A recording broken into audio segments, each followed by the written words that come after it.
Luckily they just kind of waved. I was like, I'm just shocked. Well, good afternoon, everyone. Welcome to the Everett City Council's Council Committee on Parks and Quality of Life. I'm Ben Zarlingo chairing this meeting. With me, Council members Liz Vogley and Paula Ryan. The public is welcome to attend these meetings or remotely or in person. We don't normally take public comment at these meetings, but of course they're available by replay on YouTube on the Everett channel. So we'll get right into our agenda for today. The first item is on park lighting, fencing, neighborhood quality of life, and CPTED, which I think means crime prevention through environmental design, if I remember right. And our attendees today from staff are our city attorney, David Hall, and Lori Cummings, executive director. And so I'm not sure who will be briefing us today. Actually, I think the intent today was to create an environment for council to have policy level kind of discussions on these topics. Okay. That was my understanding coming into today. So I think we can maybe talk policy with some of these topics that were suggested for this committee meeting. Sounds good. Sounds good. I'm not sure exactly how to lead that. I'll just note that we have got public comment on a lot of questions about the interactions of factors like the lighting and fencing, requests for some of those things, issues around that, and then financial issues, of course, that are related anytime we're talking about city funds that way. So from there, I'm not sure. I know that's been a particular issue in the North End, discussions around Jackson Park, if I remember right, in public input. I don't have that issue in my district directly, so I'm not sure if anybody had comments, suggestions. Yes, I'm just looking for some of the previous emails that went back and forth. And I do know that Councilmember Ryan has a lot to discuss about CPTED. And I guess here, I'll just start this off. So park lighting, fencing, neighborhood quality of life, and crime prevention through environmental design. And I still am on, sorry. Yeah, like you said, there's been all sorts of folks talking about why can't we get more lights, and it would be better for this, and gating off the parks for after hours so that people don't park there overnight or be able to drive through easily. So, so what? I'm gonna go back over here. What will it take to get lighting in our parks? I mean, really, that's kind of, we can discuss this all around in which ways, but not knowing like cost of like, are our parks, do all of them have lighting possibilities already, but maybe they're not lit?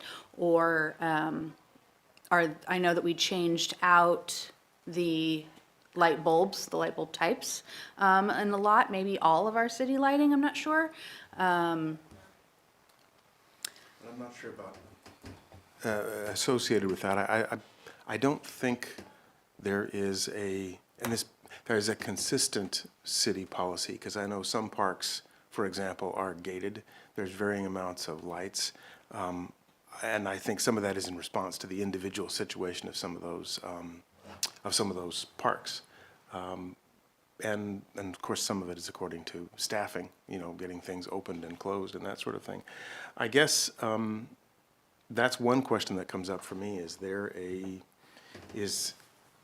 or should we develop a single policy or standard for that? Or is that, I don't think we or the public are particularly aware of the individual factors for individual parks that way. And that makes it seems to me some of the factors behind that would be key for us trying to suggest policy in individual cases. And should it be consistent everywhere, or are there reasons to do it that way? And then are there cost factors like that? And I'll admit to only very limited knowledge about that, and mostly with local parks in the district that I represent. So, for example, Thornton Sullivan Park on Silver Lake is very different than Lions Park, and that's different from other parks in the area like Hauge Park or Green Lantern Park. I don't Where's know. Green Lantern Park? Green Lantern Park is at the northeast end of Silver Lake. It's kind of a peninsula out into the lake. The city bought it from Hagland, I think, was the owner. It used to be called Bettner's Bump. You know the building on the corner of Silver Lake that, Always gets hit? yeah, it's like basically across the street from that and like down the slope. Didn't even know that existed. Probably because I'm too busy looking at the damage to the building every couple of months. I do know that apart from the cost of the power to power the lights, the type of lighting that is used it varies tremendously. So I play a lot of tennis at Clark Park, as you know, and those mercury lights that are bright enough to illuminate tennis courts are very expensive. But that's not the kind of lighting that's required in every park. I can add a little bit on lighting. Several years ago, there was some effort on the city's part, prior to, I think, you may have been on council, the Dark Skies Initiative. And so it might be helpful for you to have some conversation about that at a policy level. But ultimately, there has been some effort to consider how much lighting we want throughout an entire night in our parks and which parks, as well as the cost for that lighting. And so we have made an effort to go to LED lighting. Yeah. I'm not sure where we are in terms of percentage, but we certainly have tried to look at improvements to the efficiency of the costs of lighting. But I do think the conversation about, to your point about lighting after hours, in the middle of the night, the pros and cons of that, and especially in some of our neighborhood parks. Yes, the spillover can be a real problem, and the LED lights are generally better. The emitters are more focused, so you can make sure that more of the light reaches the ground and less to the sky. So that's something that, along with the conversion to LEDs, is an energy efficiency, a gradual gain in that.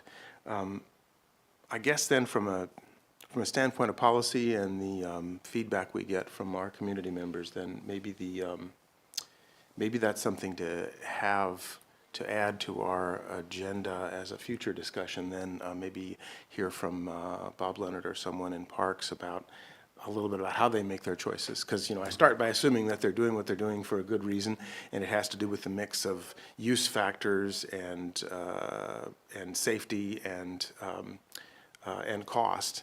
And then are we encouraging the right things? Are we funding it the way we want to? And also in terms of the decision we may bring to our voters in the coming months about funding the city, what is it that they're going to get for some increased funding for the city? Or what is it that we will have to give up? Because certainly from a parks standpoint, one of the things we don't have any longer really are a broad set of parks programs. We have some cooperative things, but we really don't fund those like we used to, and that's an effect of the city's financial situation. So I want to be as knowledgeable and transparent on that as possible, and also in terms of our outreach to our community members. We want to have them making that decision like we would in as informed a way as possible. So maybe I'll put that down as upcoming agenda items are the way we make those choices about lighting, fencing, and all the associated quality of life. Something that Bob Leonard may be able to talk to you more about is, there is shielding available for lights. We were talking about spillover of lighting that help direct the light downward and prevent the spillover into the neighborhood. Okay. And I'll just talk candidly about fencing, and not the sport, although it's also very curious how and when we decide to put up fencing and for what purpose. So just like with lights, because I know fencing in a dog park, well, duh, that's going to keep the dogs in unless they jump really well, and hopefully the kids that aren't with the dogs out or in, depending, you know, it's stabilization of an area. I don't know why there is a tall fence around the skate park at Walter Hall. Because fencing is also quite uninviting, and, you know, and people want that to be not inviting, and also people don't want that to be not inviting. So, I mean, we'll run the gamut of how and why people want fencing, but I'm just curious also, when I mean, shoot, it's not, I live in the Mukilteo School District. When we moved in 12 years ago, whenever, the schools right by my house, because we don't have a lot of parks, but so we utilized the schools, and they were all open no matter how many different parks there were. And then as the years have progressed, they've all like gotten all these little fences around them. And I haven't talked to the school board. I don't know why. We did have some coyotes. So maybe that was part of it, you know. So not having asked the question, but just seeing all these fence coming up, it's like, oh, you don't want us to have fun at your school. You know, now we have to jump the fence, because like, that's what I will do, to get to the park, to get to the play structure when my kids were little, you know. Okay, here, I'm sure we're keeping you safe from the wolves or the coyotes that are out there. So I bring that up because the Clark Park gazebo was fenced for 20 years, and that just came down recently. So there's good and bad fencing, and there's reasons for it that I don't think we know completely. Well, and some of those things are probably kind of historical, the way it was set up, you know, at the time when it was done, what was the standard. It's a little bit like why, you know, we get questions from our community members about their quality of life issue in sidewalks. Yeah. And some of that has to do with when and how it was developed. Most new things, the developers that are putting in a development put in sidewalks as part of the development. There are funds, I think, in some cases for making curb cuts and ADA compatibility, but in terms of funding for broad new sets of sidewalks, we haven't really been doing that kind of thing. And even the Silver Lake Loop Trail is sidewalk in some places, path, real wide path in some places, and then just edge of road in some places, and is going to get us thin surface treatment in one area, but that's about it. So I think in that sense then, for all of us as council members who go to neighborhood meetings and things like that, if we can understand those factors a little bit better, then I think we can also get and better interpret feedback from our community about that. Yes, Paula. Thanks, yeah, I'm also unprepared to discuss policy direction right now. That wasn't my understanding of what today's conversation was supposed to be, so just spitballing some ideas. I'm happy to definitely think about it a little bit more. I thought we were gonna hear about what our Parks Department is doing, or some options coming down the road. Because I know Councilmember Zarlingo and I, we've been hearing a lot about Lions Park and SEPTED improvements there, or SEPTED considerations, but I'm not sure we've heard like a final plan or specifics on that. So when I think about policy choices, I'm thinking like, where would this be embedded? If it would be part of our comp plan, if it's maybe something that's in our pros plan that we need to revisit and take a look at, dust off and open it up to see if there's some goals and parameters in our pros plan about park lighting, like illumination percentages or however it's calculated. I'm also not a big fan of fencing unless it's for a specific purpose of keeping something in or out, besides humans. But anyways, I also think about gating, and maybe there could be a policy decision about a threshold level where a park with a certain number of public safety calls that also has a certain type of parking lot could be eligible for a gate to limit the amount of traffic coming in and out after dusk and before dawn.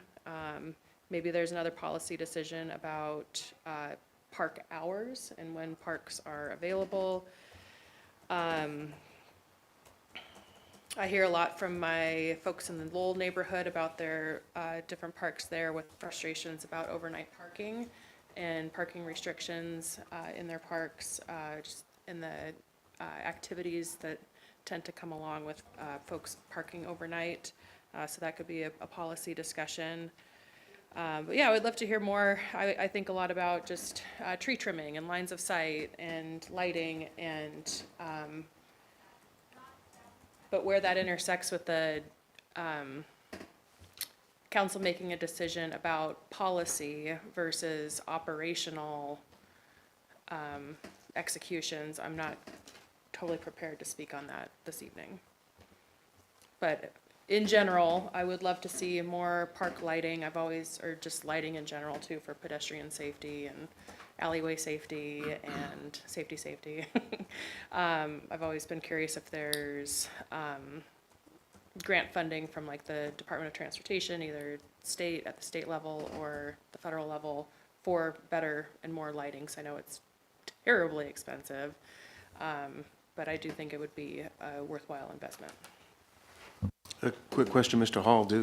Are we as a city relatively free to set policies in terms of, as long as they're non-discriminatory in terms of admission and hours and gating? Yes, absolutely are.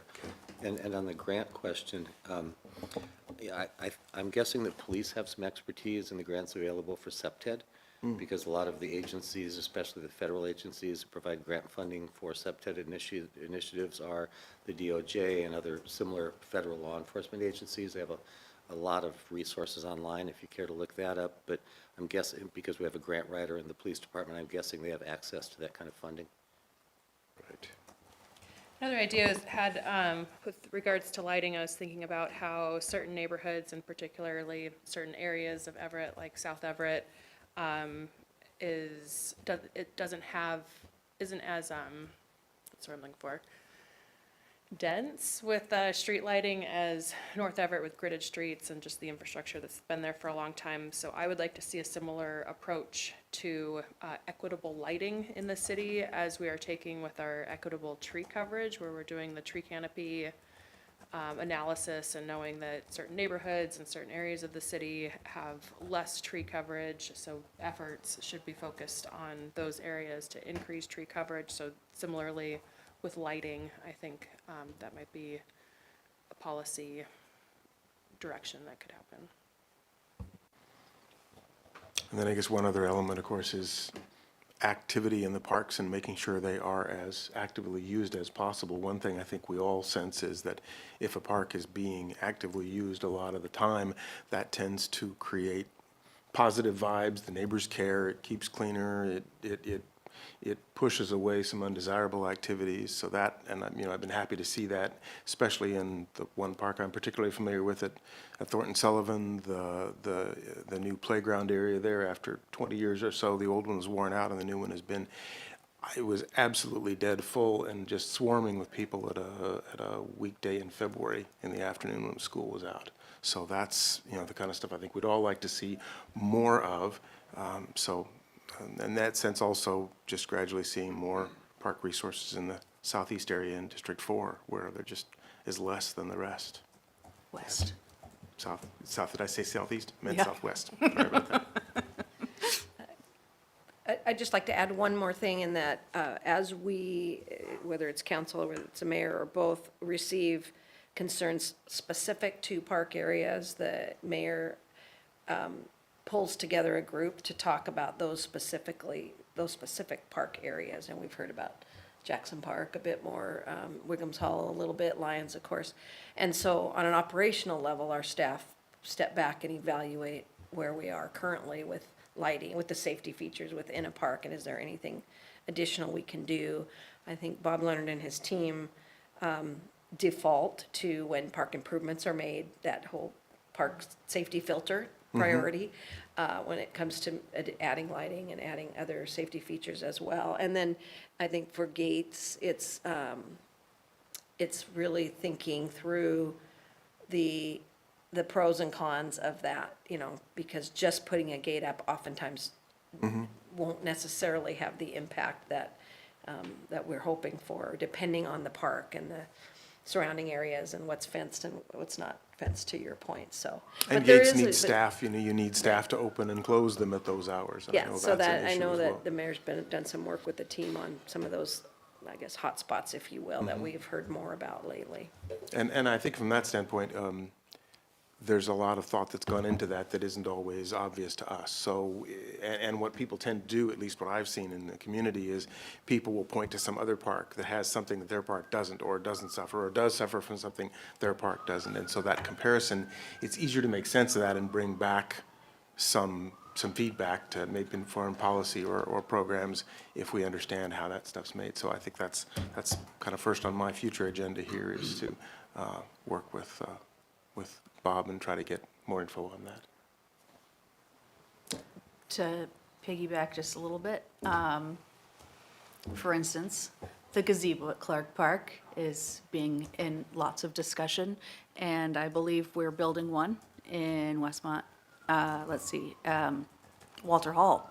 So we want and need and desire and are getting structures to be under and to sit at, you know, tables and whatnot. I did learn that we no longer put in grills because of, well, charcoal and all of that stuff. So maybe an electric grill, which is just, wow, blows my mind.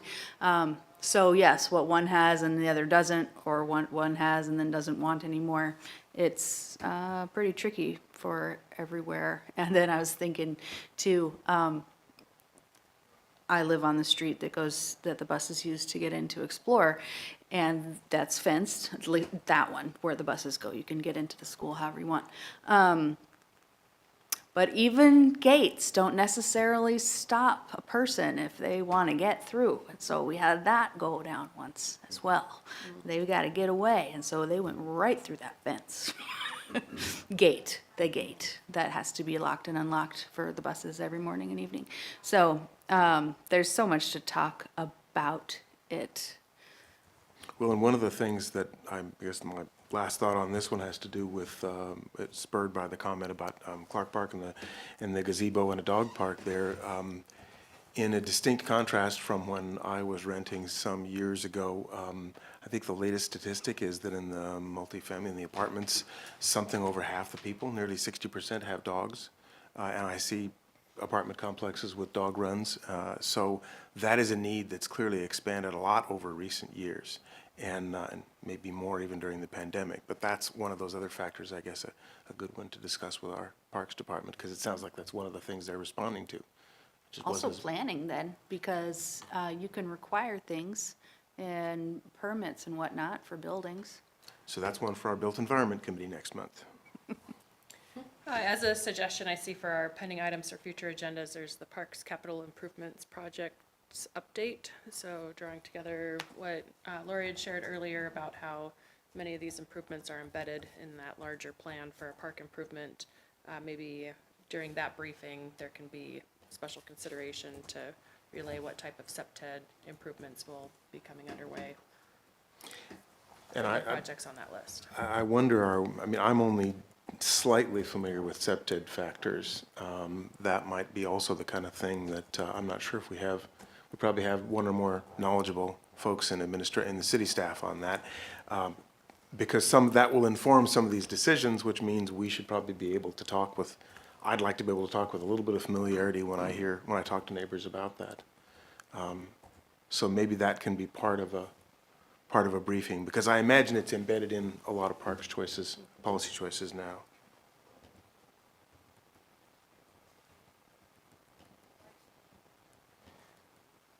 Well, I think we've covered that then. Maybe on to agenda item 2, and I know Councilmember Ryan, you're more knowledgeable about vacancy taxes, and as I understand it, there is some existing city law on that.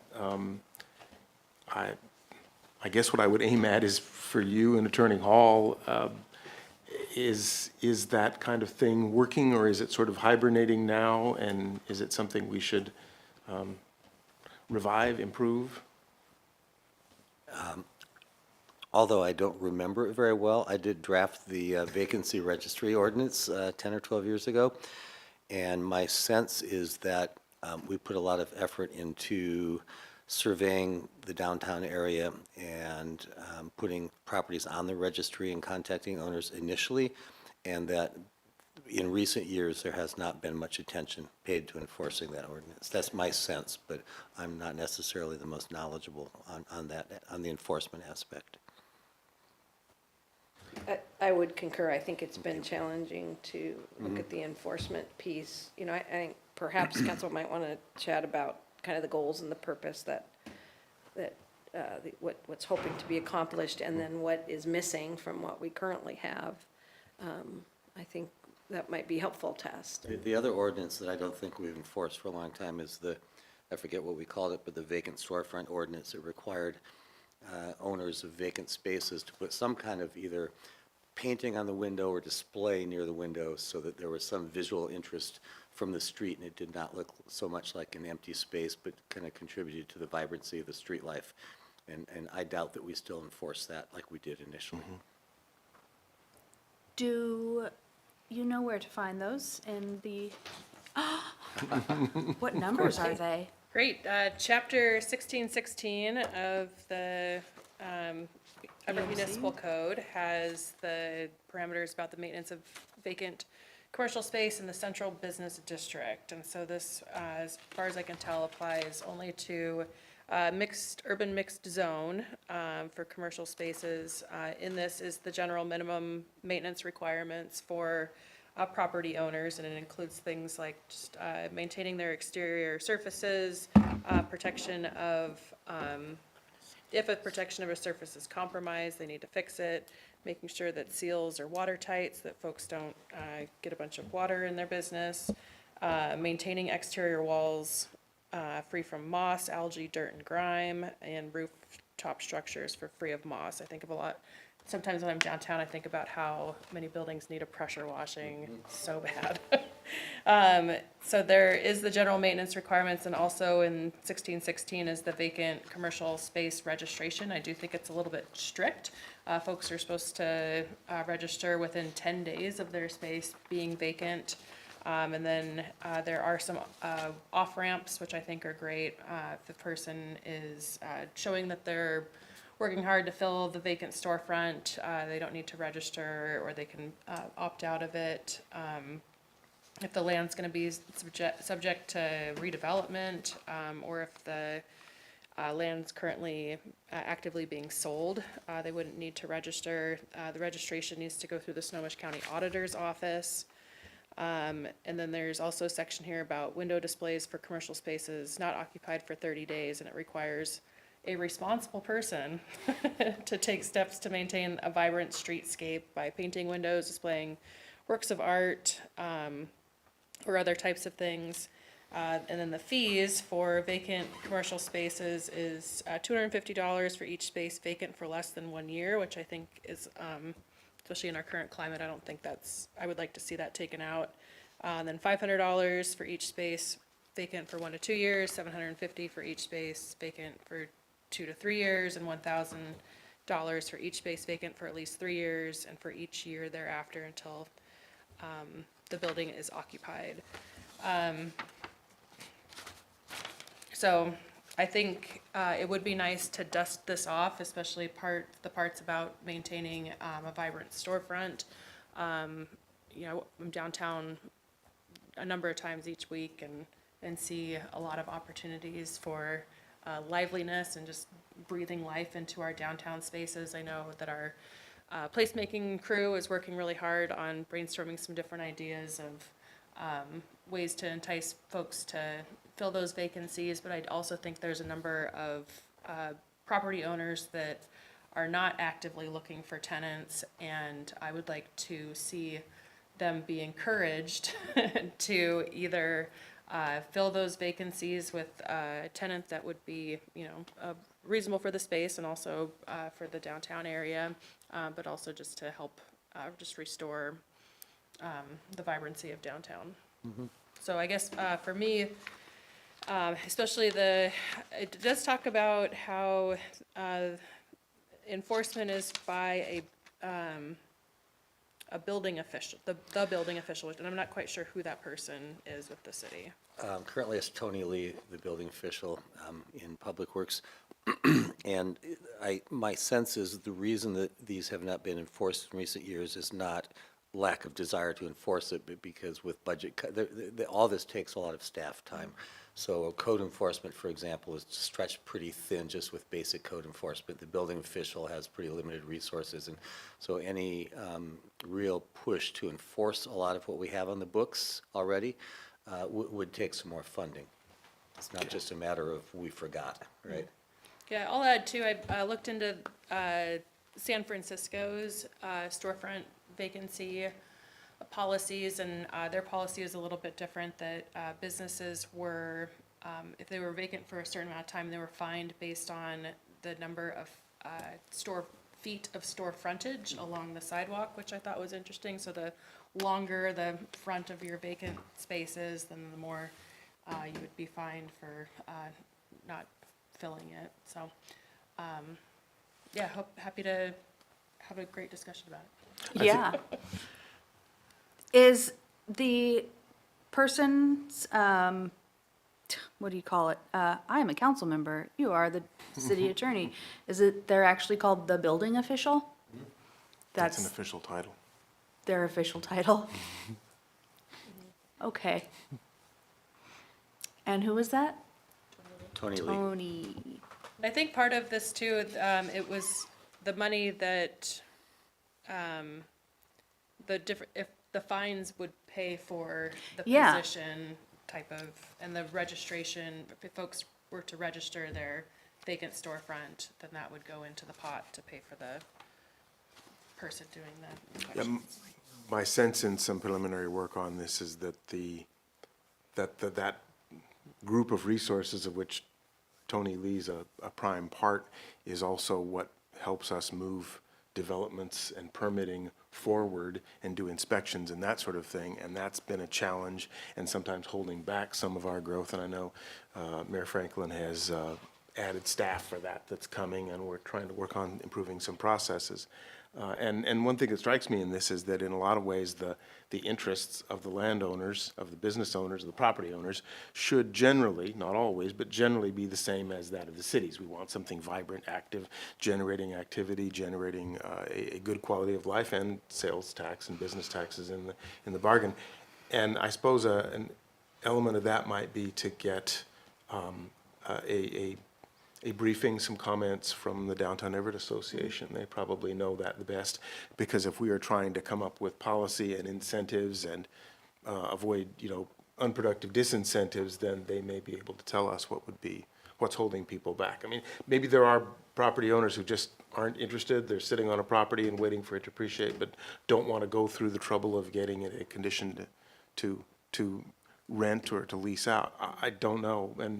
And what I'd like to do is make sure that if we do anything in policy or ordinance, that it's focused on that group, that we go in that direction. So then is that kind of an item for this committee then is maybe to get to the Downtown Everett Association and get a briefing from them. Yeah, I think, that reminds me, I forgot to add my little asterisk to all of that. So that was just me sharing what is in code currently. There are some things I would love to see adjusted or eliminated. And I do think that a stakeholdering process to see if this code as written 10, 15 years ago still applies to the current landscape of our downtown. And and I'd love to hear from small business owners if just barriers that they might be experiencing, or, if this would be something that or what elements of a policy they would like to see included or not included. And definitely from the Downtown Everett Association too, they have such a great pulse on the downtown area. And one last thing, this does apply only to the urban mixed zone, so I didn't get a chance to look up the map to know if it's just downtown or if there's other corridors in Everett that it would also apply to. But whenever I'm on Evergreen or Everett Mall Way, it seems like they're not having the same struggles Some of the with zoning vacancies. designations, I think, have probably changed recently with a lot of the rethink zoning work. I'm not sure, but I would guess they might have. Okay. One thing that we could dig up, historical document is in, well, 16 years ago, the city brought in the Urban Land Institute, which is a nonprofit, to look at a lot of these issues, and they produced a report for us that had a number of recommendations, and I think some of these old code provisions, like the vacant building ordinance, came out of that report. Is that the Burke study? No, it was prior to the Burke study. Oh, It's okay. called the Urban Land Institute. And it was a competitive process. We competed with other cities, and they agreed to come for, I believe, no price, and do this analysis of Everett. And it had a lot of good suggestions. Some of them are very outdated, of course, but it's probably worth taking a look at. And the Burke study also is worth taking a look at. Well, if you can find that, then I guess I would like to see that. I think it'd be a great thing to review. My guess is we'll see some insights and some things that are no longer, the things that are outdated, no longer applicable. We can dig that up. Thank you, thank you. Okay. Code compliance, I am sure, has something to do with the building official, and so it's not just figuring out EMC 1616 enforcement, but possibly animal control and all of that stuff. A lot of names and titles ran through my head in different aspects of the city, and how we comply or how we don't comply. And storefronts and having, so there was a very interesting news article in a paper, one of the couple in our city, about My Toy Store and how they are now, well, they had to quit their location because of flooding. And that will be another empty storefront. So, yeah, definitely, and they did a whole lot of improvements, like many local business owners. They've done a lot of improvements to the space, and then they cannot recoup those finances when something goes awry because they do not own the space. And so I think we could probably get a lot of stories like that that would help inform policy for the 3 people that own downtown. And I would encourage you to also, if you own downtown, write me. And we will discuss things, because we can all have a better downtown and city.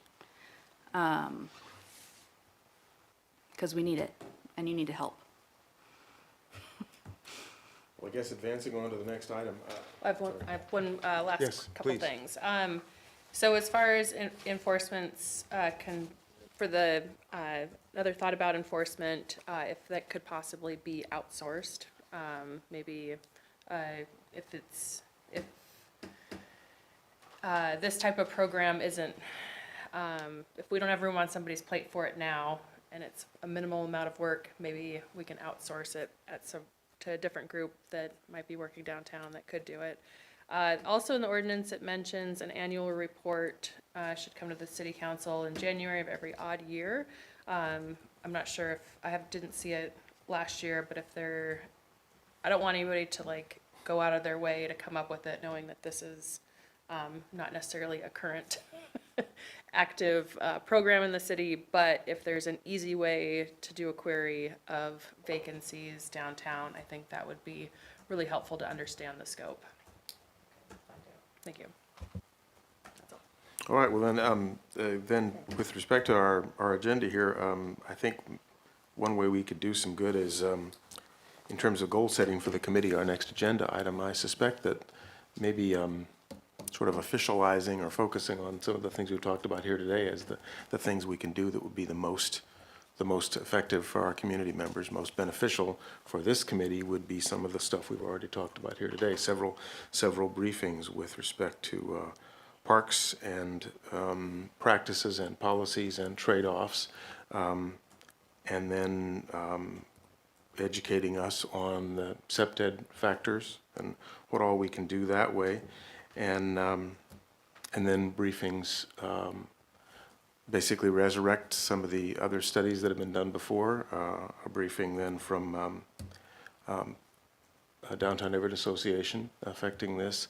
Those seem like the kinds of things we could then digest to get to the full council, so that we can start understanding the priorities, arranging policy, and then also informing the discussions we'll have with our community members about potential revenue measures. Because as we touched on half a dozen times here, some of these things depend on staffing and revenue.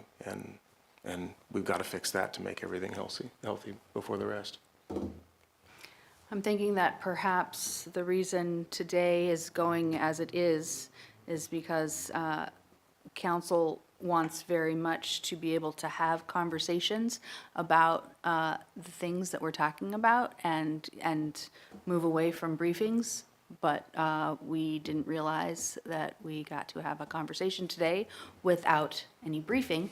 So let that be noted, that perhaps we can be more specific about what we're going to actually do at these meetings.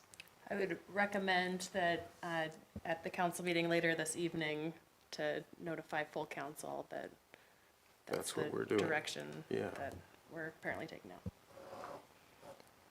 I can do Okay. that. Great, well, I will aim that at you during a meeting that we'll be at in a little while here.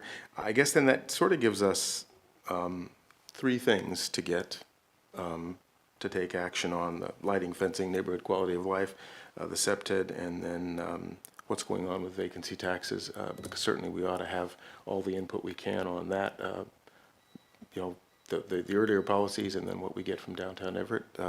That ought to aim us toward things that'll be effective. I'd rather use carrots than sticks, but I suspect we'll have a little bit of both if we have created situations where property owners have not kept things up and there's no good path, and it's just become a purely passive investment, and that we decide as a city, as policymakers, that's not what we want, then that's where we can identify those things and try to aim enforcement in that particular area or encouragement in that area.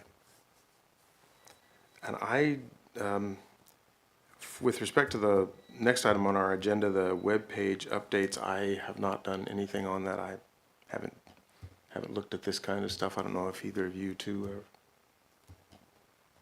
are. No, I have not. Recently, this was, I think, another, I don't know. I'm at a loss, honestly, I but do- I'll look at it right now.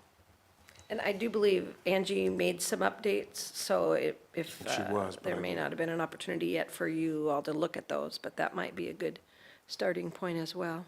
Okay. Well, in terms of near-term marching orders, I think we've got some good things that way. I see pending items for the future agendas here. I don't have, I guess, in looking at these so far, I would focus on the ones we've already discussed tonight as the next things to get information on, and some briefings, because we're all going to neighborhood meetings as much as we can, and that's where we hear about some of these issues on the ground. And in terms of activating one of those, I think one of the votes tonight has to do with a skate dot, they call it, at Lions Park. So Councilmember Ryan and I both have intimate familiarity with that park. Well, that's what I had. I don't have more to discuss unless, No, I think Other- 5:45 is a delightful time okay. to bang that gavel. All right. Well, I'll bang the virtual gavel then, and that's it for our Parks and Quality of Life Council Committee meeting, and I think we'll do this again in about a month. All right. Thank you all. We're adjourned. Thank you.